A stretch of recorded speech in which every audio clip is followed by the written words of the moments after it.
여러분들은 신앙생활을 하시면서 하나님을 아는 지식이 더욱더 많아지시고 그것이 기쁨에 되어가고 계십니까? 그래서요, 하나님을 아는 지식이 더욱 풍성해질수록 여러분들의 마음에 하나님의 은혜가 더욱더 가득해지고 계십니까? 우리가 하나님을 알아가는 게 굉장히 중요합니다. 그리고요, 하나님을 알아갈수록 우리 마음에 그 하나님이 어떤 분이시고 얼마나 풍성한 은혜를 주시는 분인지를 깨닫고 우리 마음에 그 은혜가 가득해져야 됩니다. 그런 은혜가 있으시길 주님의 이름으로 축복합니다. 아멘이시죠? 오늘 율법교사가 그런 질문을 해요. 어떻게 하면 영생을 얻을 수 있습니까? 라고 질문을 해요. 그럼 한번 고민해 봤으면 좋겠어요. 여러분들 영생이 무엇일까요? 영생은 말 그대로요, 영원한 삶을 사는 거죠. 그런데 우리가 그냥 막연히 죽어서 아니면은 세상에 종말이 오고 나서 영원한 삶을 사는 게 영생의 진정한 의미가 아닙니다. 사실 영혼은요, 영원히 하나님께서 주시는 은혜로 말미암아서 우리가 날마다 매 시간 기쁘게 그리고 즐거움을 누리면서 살아가는 게 영생의 의미예요. 그렇다면은 종말론적으로 우리가 죽어서나 예수님 다시 재림하시고 나서 누리는 삶이 아니라요, 지금도 우리가 하나님을 알아가면 알아갈수록 하나님으로 인하여서 기뻐하고 즐거워하고 그 즐거움을 마음껏 누리는 게 바로 영생이 돼야 되죠. 그러니까 딱 죽어서 시작하는 게 아니라요, 살아가는 매 순간 하나님으로 말미암아서 얻어지는 그 은혜의 보좌 가운데 살아가는 삶, 그 삶이 바로 영생입니다. 오늘 율법교사가 그 영생을 묻습니다. 그런 의미를 가지고 있는데도 제가 무엇을 하여야 영생을 얻을 수 있습니까? 그런데 율법교사는 성경에 있어서 가장 통달하고 해박한 사람이었습니다. 알고 있는데도 예수님을 시험하기 위한 질문이었던 거예요. 그러면 왜 예수님을 시험하고자 했는가? 사실 율법교사들과 당시에 종교 기득권자들이 있었어요. 바리새인들, 서기관들, 이런 사람들이 있었는데, 이 사람들이 가만히 보니까 예수라는 저기 시골 출신의 이름도 몰랐었던 사람이 와서 사람들을 가리키고 기적을 행하기 시작하는 거예요. 근데 가만 보니까 예수가 어울리는 사람들이 지금까지 종교 기득권자들이 어울리지 않았었던, 어울리면 안 된다라고 했었던 사람들과 어울리고 있었던 모습들을 보게 됩니다. 그리고 그들이 잘 지켜야 된다라고 얘기했었던 전통을 예수가 위반하기 시작해요. 보니까 너무나 불편한 거죠. 그래서 안 되겠다, 예수를 꼬투리 잡아가지고 넘어뜨리기 위해서 이 율법교사가 예수를 시험하기 위한 질문이다라고 성경이 이야기를 하고 있습니다. 예수님이 어떻게 하면 영생을 얻을 수 있습니까? 라고 하는 질문에 대답을 하시는데요. 26절에 율법에 무엇이라고 기록되었으면 내가 어떻게 읽느냐? 라고 물어보세요. 너가 이거를 율법 잘 알고 있지? 어떻게 읽느냐? 그랬더니 율법교사가 27절에 대답하여 이르되 내 마음을 다하며 목숨을 다하며 힘을 다하며 뜻을 다하며 주 너의 하나님을 사랑하고 또한 내 이웃을 내 자신같이 사랑하라 하였나이다 라고 대답을 합니다. 알고 있었던 거죠. 예수님께서 네 대답이 맞다 그러면서 뭐라고 말씀하시면 28절에 행하라 그러면 살리라. 행하라는 거죠. 가만 보니까 율법교사는 이거를 잘 지켰더라고 생각하고 있었는지 모르겠는데 예수님이 보시기에는 그렇지 않았다라는 거예요. 행하면 살리라. 우리가 아는 대로 행하는 게 중요한 거죠. 그런데 이 시대는요, 너무나 많은 부요한 지식들이 우리 가운데 들려지고 또 주어지지만은요, 아는 대로 행하는 삶은 부족합니다. 신앙생활에 있어서도 마찬가지입니다. 우리가 사실 말씀을 몰라가지고 이 행하지 않는 게 아닙니다. 말씀은 너무나 많이 우리 가운데 들려지고 있고요. 알 수 있지만, 그런데 우리가요, 마음이 부족하기 때문에 못하고 있는 거죠. 율법교사가 그랬습니다. 다 알고 있는 사실을 성경이 의도하는 대로 행하지 않고 있었던 거죠. 예수님이 그걸 지적하십니다. 행하라, 그리하면 살리라, 그러면 영생이 주어질 것이다 라고 말씀을 하시는 거죠. 오늘 우리에게 들려주시는 도전입니다. 예수님께서요, 우리에게 들려주셨었던 그 수많은 말씀들 너가 행하고 있느냐? 그러면은 너희들이 그토록 바라고 구했었던 그것을 내가 줄 것이다. 살 것이다. 영혼이 살아날 것뿐만이 아니라 육신도 살아날 것이다 라고 분명히 말씀을 하고 계시는 것이죠. 율법교사가요, 다시 한번 질문을 해요. 그러면은 29절을 우리 같이 한번 읽어볼까요? 같이 읽겠습니다. 하나, 둘, 셋. 그 사람이 자기를 옳게 보이려고 예수께 여짜오되 그러면 너의 이웃이 누구니까? 라고 얘기를 해요. 그러니까 내 이웃이 누구냐고 물어봐요. 근데 이것도 사실은 당시 종교 기득권자들이 생각하는 이웃들이 딱 정해져 있었습니다. 어떤 사람들이냐면요, 원을 그려서요, 자기가 중심 안에 들어가 있고요, 자기를 중심으로 해서 가족들, 그리고 같이 신앙 공동체 안에서 생활하고 있는 같은 동족인 사람들, 그리고 그 원 밖에는요, 이방인들, 특히 사마리아인들, 율법을 지키지 않는 사람들을 딱 놨던 거죠. 여러분들, 우리도 한번 생각을 해볼까요? 여러분들의 이웃은 누구입니까? 옆에 계신가요? 같이 사는 이웃? 같은 동네 사는 이웃? 우리 공동체가 좀 재밌는 게 같은 동네에 살지 못하잖아요. 근데 또 그런 은혜가 앞으로 또 하나님 어떻게 열어주실지 모르겠지만 그래도 모이잖아요. 어쨌든 하나는 있죠. 신앙 공동체로서 모인 이웃. 이웃이 어떠세요? 그 말이 우리에게 어떻게 들려주세요? 가깝고 친근하고 친숙한 언어로 들려주실 거예요. 이웃은요, 나랑 다르고 내가 원치 않고 싫어하는 사람을 떠올리게 하지 않습니다. 그럼 한번 생각해 보세요. 죄인들, 그러니까 범죄자들, 강도, 동성애자들, 사기꾼들, 여러분들이 이웃이 될 수 있습니까? 현대사회는 그렇잖아요. 우리가 이웃을 대부분 생각하는 거는요, 지역 단위로 경계를 짓고서 어느 바운더리 안에 있으면 이웃이라고 생각을 하기도 하는데, 얘기를 하기도 하는데, 그 안에 우리가 좀 거북한 사람들 있으면 이웃이라고 할 수 있겠습니까? 아닐 거예요. 우리 마음도 그래요, 사실. 그런데요, 이 율법교사 그 얘기를 하고 있는 거예요. 예수님이 내 이웃을 사랑하고 있느냐? 내 바운더리 안에서는 내가 생각하고 있는, 내가 괜찮게 생각하고 좋아하는 사람들 안에서는 내가 사랑하고 있습니다를 얘기를 했던 거죠. 예수님이요, 그거 행한 거 아니다 라고 말씀을 하십니다.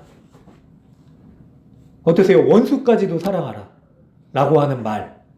근데 원수가 우리 이웃이라고 하시는 말씀이거든요. 그거 지키고 계세요? 직장에서 어떠신지 모르겠는데 저도 예전에 직장 생활을 잠깐 한 적이 있는데 그냥 말 걸기 싫은 사람 있어요. 그냥 스트레스 받아요. 근데 상사면 어쩔 수 없이 가야 되잖아요. 같이 있는 자리에 가기 싫은 사람은 분명히 있거든요. 우리를 힘들게 하는 사람들. 또 반면 제가 누군가에게 힘든 사람일 수도 있었겠죠. 이웃이 아니에요. 근데 먹고 살아야 되니까, 돈 벌어야 되니까, 직장 생활이니까 그 사람이랑 그냥 봐도 그렇게 살아가는 거예요. 그냥 마음을 주지 않고 사랑하지 않고. 근데 이거는 예수님이 우리에게 마음과 뜻과 목숨과 힘을 다하여 주 하나님을 사랑하고 내 이웃을 사랑하라고 하신 말씀을 지키지 않은 거죠. 여기서 사랑하라고 한 거 동사가 하나예요. 근데 목적어는 두 개인데 하나님과 사람인데 동사가 하나예요. 그건 뭐냐면요. 하나님 사랑하면 이웃도 사랑해야 된다. 근데 이웃은 제한된 이웃이 아니다라는 거죠. 그 이웃을 사랑하고 계십니까? 그거를 예수님이 우리에게 묻고 있습니다. 근데 쉽지 않죠. 한번 질문해 볼게요.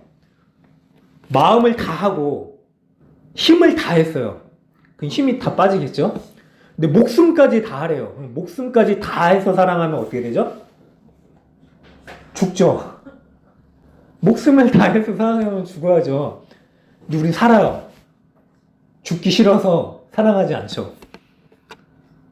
그게 힘든 거예요. 근데 그런 도전을 우리에게 하고 계시는 겁니다. 예수님이 예화를 드시죠. 비유를 하시는데 어떤 사람이 예루살렘에서 여리고로 내려가는 길에 강도를 만났다. 예루살렘이 높은 지대에 있대요. 여리고라는 성은 뭐 성경이 무너지기도 했었는데 다시 재건을 한 것 같아요. 거기 제사장들과 뭐 종교 지도자들이 굉장히 많이 살았대요. 근데 지대가 해수면보다 낮은 지역이었어요. 그러니까 산에서 내려가는 길이에요. 근데 너무나 험난한 길이었다고 합니다. 그 험난한 길을 원래는 혼자 가서는 안 되는 길임에도 불구하고 이 사람이 뭔가 사정이 있었던 것 같아요. 강도 만날 위험이 있어서 혼자 가지 않는데 아니나 다를까 강도가 나타난 거죠. 내놔라.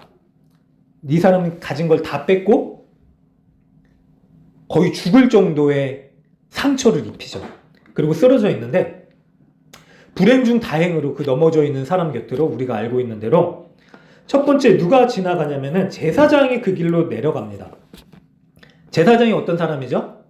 날마다 이 미관과 손목에 표를 메고요. 어떤 걸 읊었냐면은 주 너의 하나님을 사랑하고 내 이웃을 사랑하라. 그러니까 내 목숨과 마음과 뜻을 다해서 하나님을 사랑하라 라고 가리키고 달달달 외우고 알고 있었던 사람이에요. 근데 그가 알고 가리키는 대로 행하지 않죠. 보니까 31절 뒷부분에 그를 보고 피하여 지나갔대요. 이런 거예요. 보니까 저기에 다친 사람이 누워있는 거예요. 누군가 누워있어요. 근데 딱 가다가 가까이 가지도 않고 곤란하겠다. 그러고서 유턴을 해가지고 다른 길로 돌아간 거예요. 이게 표현이. 그런 경험 있으세요?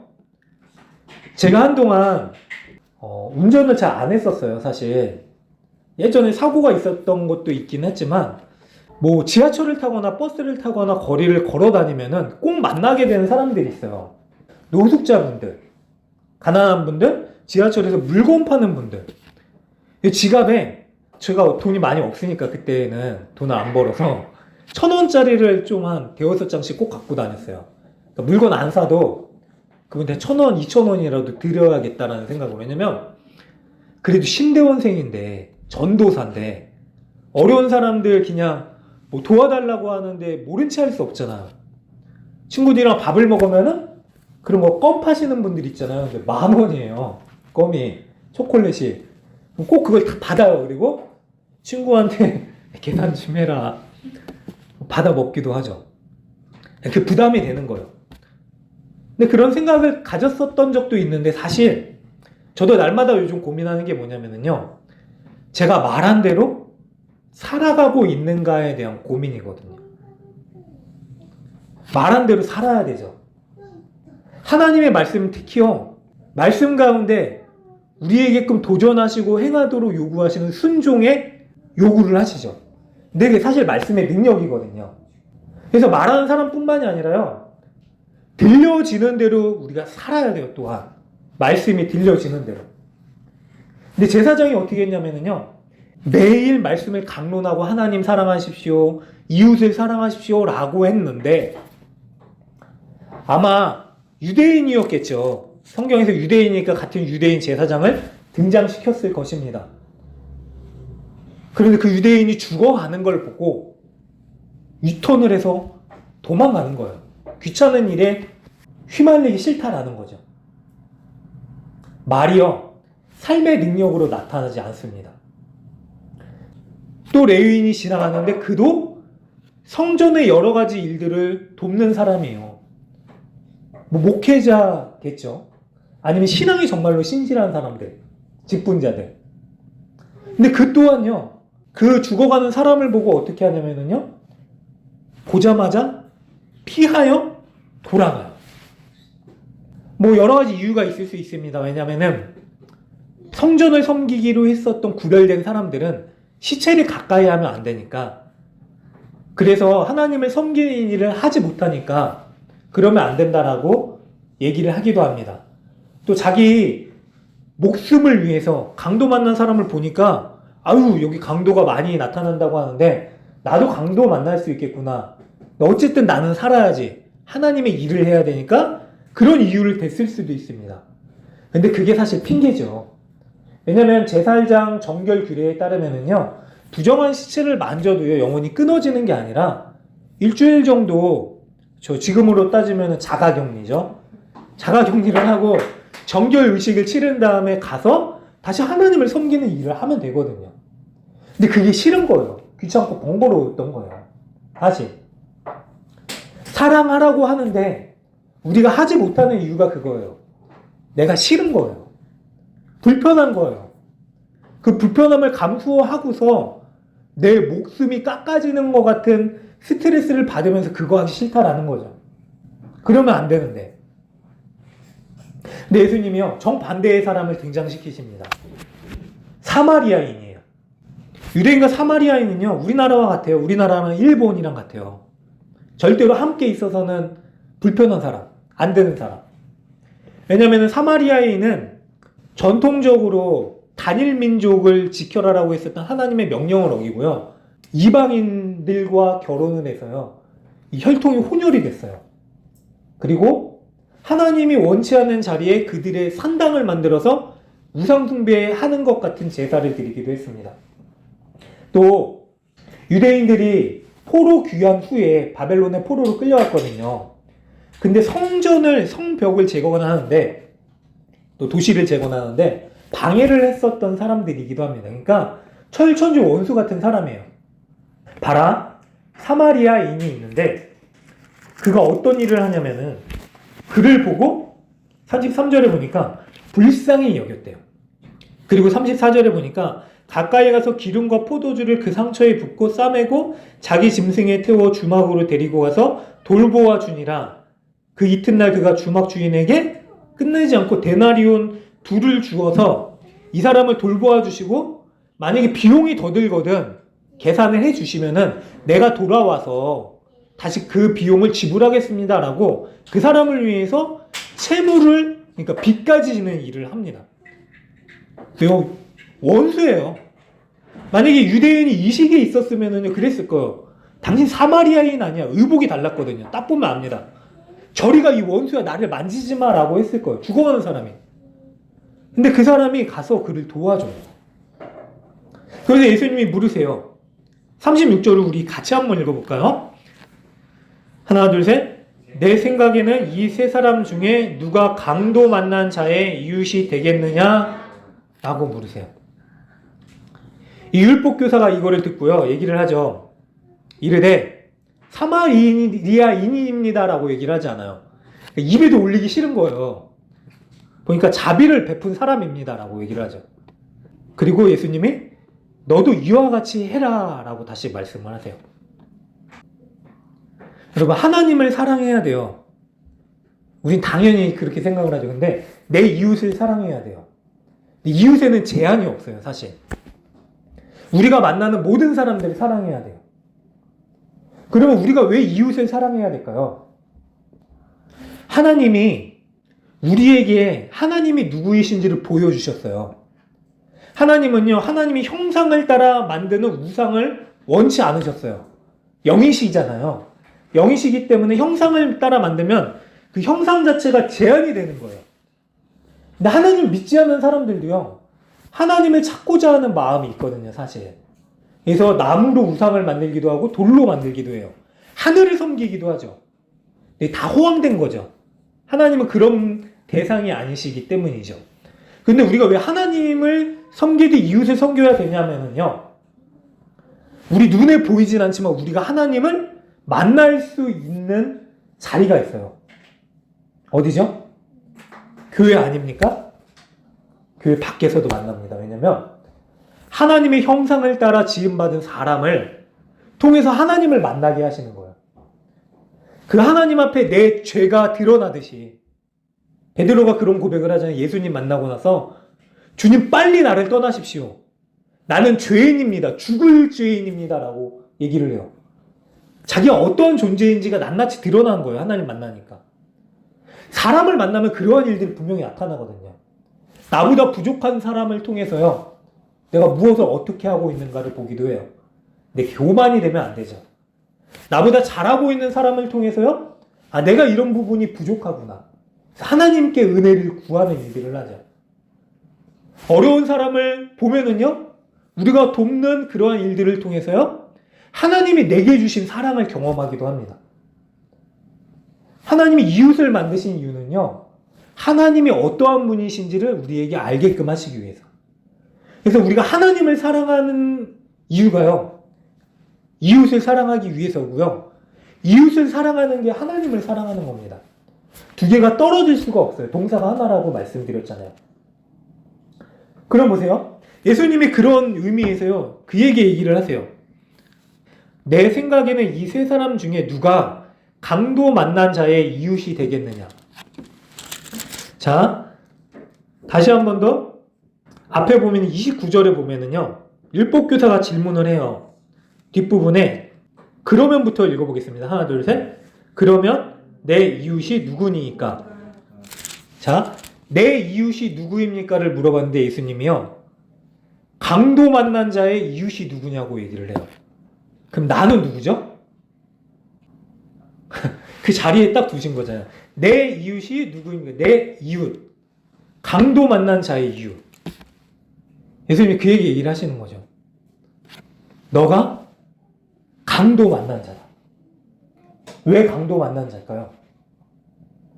하나님을 알면서도 하나님 사랑하는 그 사랑의 행위를 가지고 살아가지 않고요. 하나님을 알기 때문에 그 율법을 가지고서요. 사람들에게 어떡하죠? 판단과 정죄의 칼을 휘두르고 있었던 거죠. 저 사람 잘못됐어. 비판하고요. 저 사람 잘못됐어. 정죄하고요. 저 사람 뭐야 미워했고요. 그 마음으로 예수님께 나온 거예요. 그리고 심지어는 하나님을 시험하고자 했어요. 요나가요. 하나님의 긍휼을 입은 사람이에요. 선지자예요. 하나님이 원치 않는 대로 갔다가요. 물고기 뱃속에 삼켜져서 하나님의 긍휼을 경험해요. 근데 그가요. 다시 어디로 갔지? 니느웨 성으로 가서 아수르의 수도죠. 적군이에요. 회개의 심판을 선포해야 되는데 나중에 하나님한테 뭐라 그랬냐면요. 화를 내요.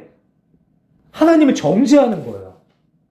긍휼을 입은 자인데요. 정죄와 어떻게 하죠? 비판과 미움 가운데 살아가다 보면은요.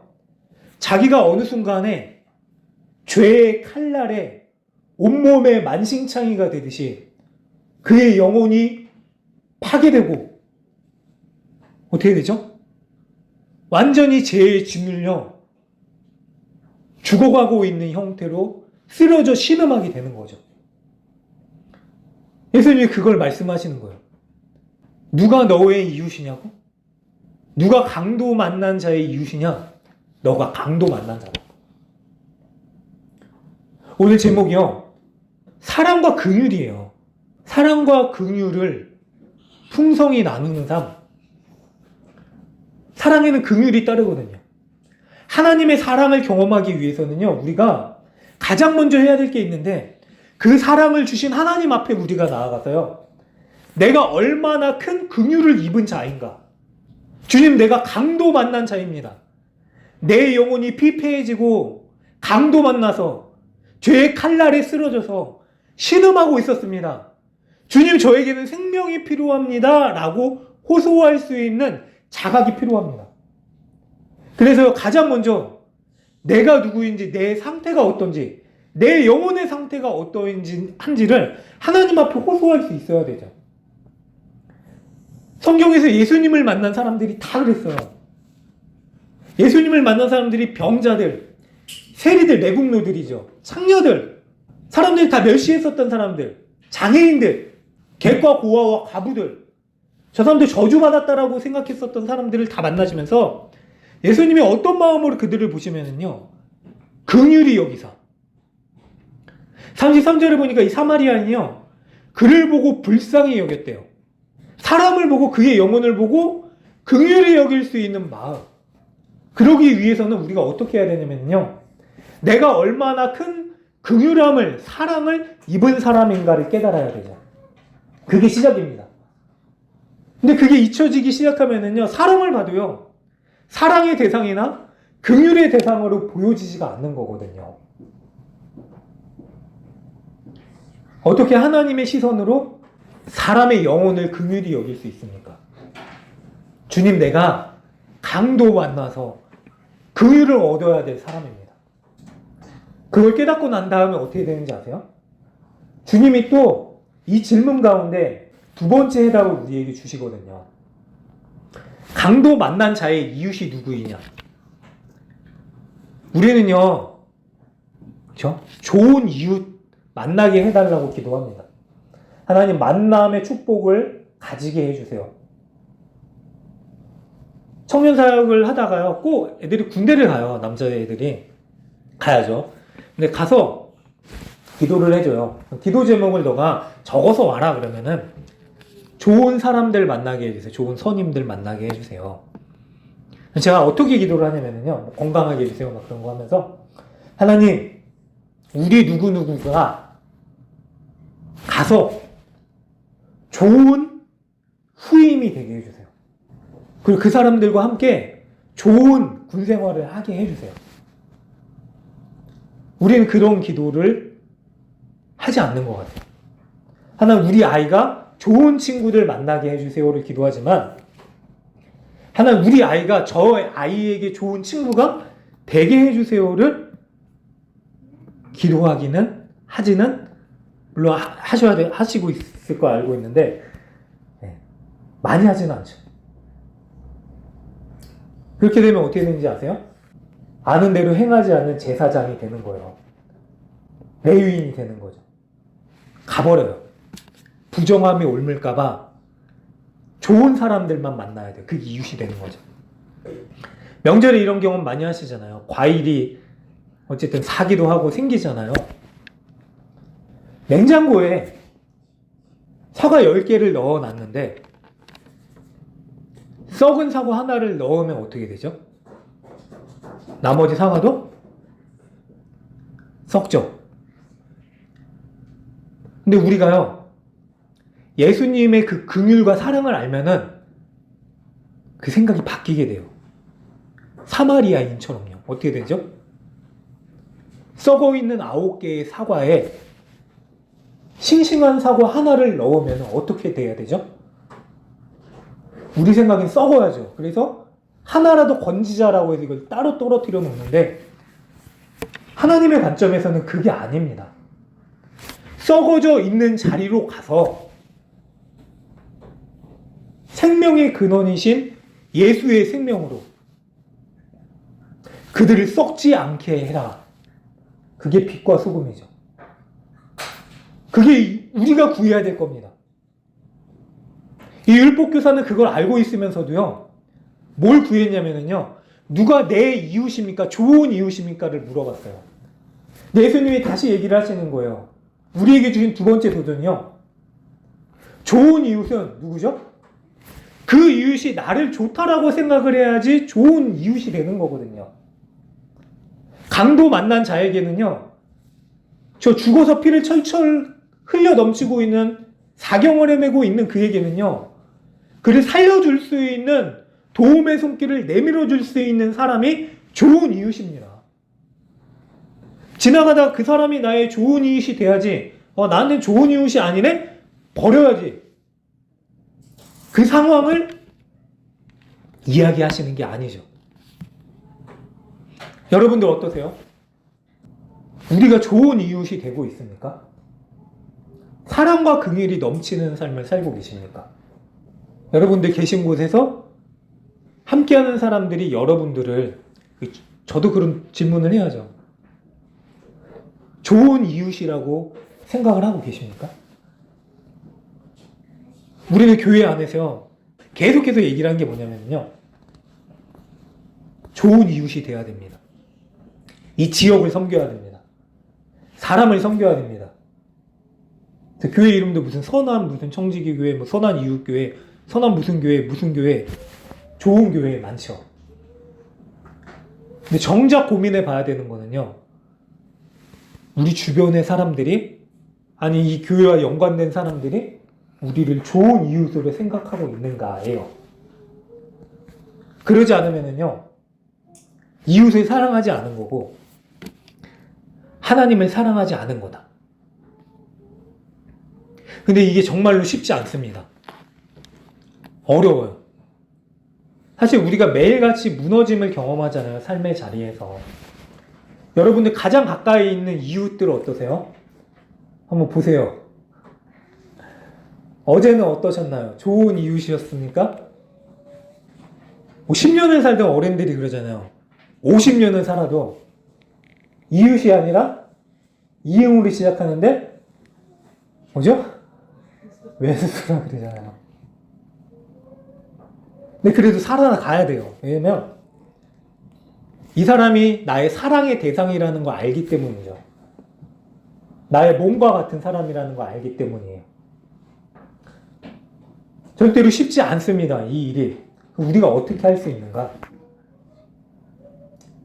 사실 우리에게 이미 찾아와 주신 선한 사마리아인 되신 분이 계시죠. 예수죠. 그런 예수님이요. 사람들로부터 비방당하고 율법교사가 가서 시험하려고 당신 잘못하고 있습니다. 그걸 얘기하기 위해서 간 거거든요. 내 이웃은 율법을 잘 지키고 이렇게 선한 행실을 하는 것 같은 거룩한 사람들이 내 이웃입니다. 당신 잘못 살고 있습니다. 당신이 어울리는 사람들을 보십시오. 제자들을 보십시오. 허구한 날 매국노 같은 세리와 죄인들, 창기들, 어떻게 문둥병자들, 눈이 가려워진 사람들, 병자들, 중풍병자들, 저주받았다라고 하는 사람들과 다니지 않습니까? 정결하지 못한 사람입니다. 당신 율법을 어기고 있습니다를 얘기를 한 거예요. 그런데 그런 분이요. 우리의 모든 질고를 아시사, 우리를 긍휼히 여기시사, 그 긍휼한 마음을 가지고 우리를 사랑하시기 위해서 우리 가운데 오셨죠. 그리고요, 죄로 인하여서 죽어가고 있는 우리에게요, 우리를 살리기 위해서 그분의 호흡을 우리에게 주셨습니다. 선하신 목자이신 예수께서요, 우리 가운데 오셔서 선한 생명을 나누어 주셨기 때문에요. 우리는 그 긍휼함을 입은 자라면은 세상의 어떠한 것에도 비교할 수 없는 긍휼함이기 때문에 그 긍휼함이 넉넉하고 부유하고 너무나 풍요해서요. 아낌없이 나누어 줄 수 있는 사람이 되는 거죠. 계산하면 절대로 못합니다. 그렇잖아요. 우리가 지금 나가서 어떻게 새로운 친구를 사귀기 쉽지 않습니다. 왠지 아세요? 저도 어렵거든요. 여기 계산해요. 사람이 사람을 5분 보면은 딱 안다고 하잖아요. 어떤 사람들은. 계산하면 안 돼요. 할 수 없어요. 왜냐하면 계산하지 아니하시고 절대로 갚을 수도 없는, 계산할 수도 없는 그 긍휼함, 그 놀라운 사랑을 이미 우리에게 부어주셨기 때문에요. 우리는 그 은혜를 힘입어서 다시 일어나 살아갈 수 있는 사람이 됐다면요. 그 하나님을 사랑하고 이웃을 사랑할 수 있는 삶을 살아야 되는 겁니다.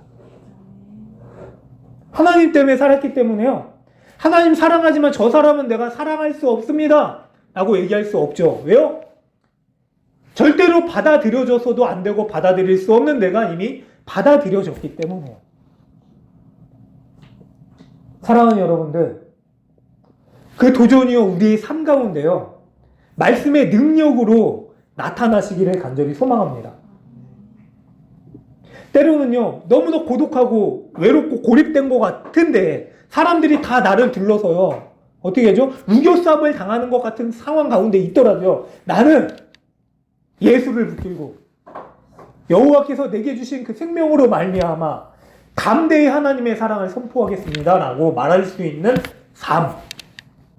아무리 해도 변하지 않는 그 사람을 보면서요, 내가 이렇게까지 해야 되는 것인가? 라고 하는 도전과 마음의 무너짐이 우리 가운데 오더라도요.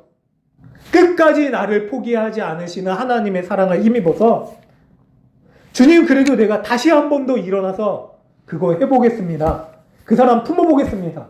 용서해보겠습니다. 기도하겠습니다. 라고 이야기할 수 있는 삶. 하나님, 그동안은 우리가 모여서요. 좋아할 만한 사람들과만 만남을 가지고요. 그리고 사랑할 만한 사람들은 내가 충분히 사랑했다라고 생각을 했는데 정말 믿고요. 어렵고요. 단순히 이 무슨 이해득 씨를 관계만이 아니라면은 만나지 않아도 될 사람인데 그래도 하나님 그 사람이 나에게 보여주신 긍휼의 대상인 강도 만나 피를 철철 흘리고 있는 사람입니다. 라고 고백하고요. 그 사람에게 내 것을 아낌없이 쏟아 나눠 주어서 그 사람을 일으켜 줄 수 있는 사람. 여러분, 우리가 이런 삶을 살라고 주님께서 말씀을 하는 겁니다. 행하라. 그리하면 살리라. 행하면 우리도 산대요. 그러면 살 것이다. 하나님, 살 소망이 보이지 않습니다. 살 소망이 보이지 않는 사람에게 가라. 그리고 행하라. 그럼 살 길이 보일 것이다. 라고 도전을 주시는 거죠. 저와 여러분들이요. 그 놀라운 결단 가운데요. 오늘 말씀의 제목처럼요. 사랑과 긍휼이 넘치는 삶. 내게 아니거든요. 하나님의 사랑과 하나님의 긍휼이 넘치는 삶을 살아 보여주시고 행하시는 복된 삶이 되시기를 주님의 이름으로 간절히 축원합니다. 아멘.